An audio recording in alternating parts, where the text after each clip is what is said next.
Hey, Colab Coach here yet again to share some wise words of wisdom for the week. So, are your insecurities controlling your relationship? You know, we all have insecurities. We all have things that we are afraid of. We all have things that, sometimes fear controls us in doing certain things. We all have flaws because we're not perfect.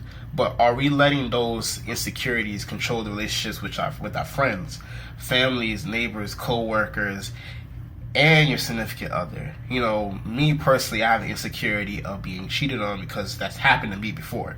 So I'm kind of observant with who my significant other is hanging out with, who they're spending time with. Not because I feel like I don't trust them, but internally I have that little thing inside me saying, well, what's going on? Most of us are letting that insecurity control our relationship, whereas we might not let our significant others go to certain events. We might not let our significant others hang out with certain people because we feel like they might do things that are out of their character. But insecurity should not stop you from trusting someone. That's the most important thing of all, because if you start letting insecurities control your relationship, you will never have trust for your significant other, and you'll never be able to go to the next step.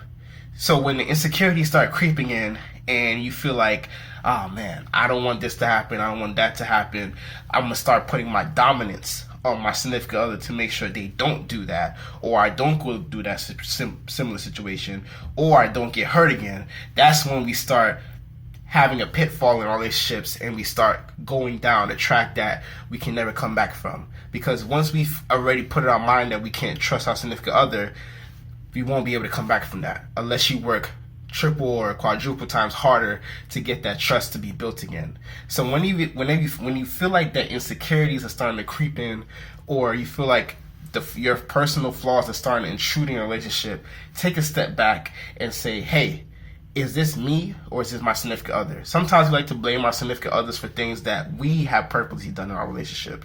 We have purposely thought in our relationship, and we personally have acted on in our relationship that had nothing to do with our significant other at all. It had more to do with us and what we have decided to do. So those insecurities, those flaws, let's work on them internally. Let's work on them within ourselves. And then we can step into a relationship to say, hey, I know I have this flaw. It's okay to check me if I'm doing something that's out of character. Simple as that. So I'm the Colab Coach. I focus on relationships. Intimate relationships, personal relationships with your friends, families, neighbors, co-workers, and the most important relationship of all, with yourself. So, have you ever had a situation where you've had insecurities or flaws intrude your relationship and cause a bit of argument, discomfort, a little bit of pain because you haven't had a chance to get over those insecurities yet? Put your comments below. Let's talk about it. Or if you feel like you're not ready to talk about it in a big group, you can always message me. Until then, have a blessed day.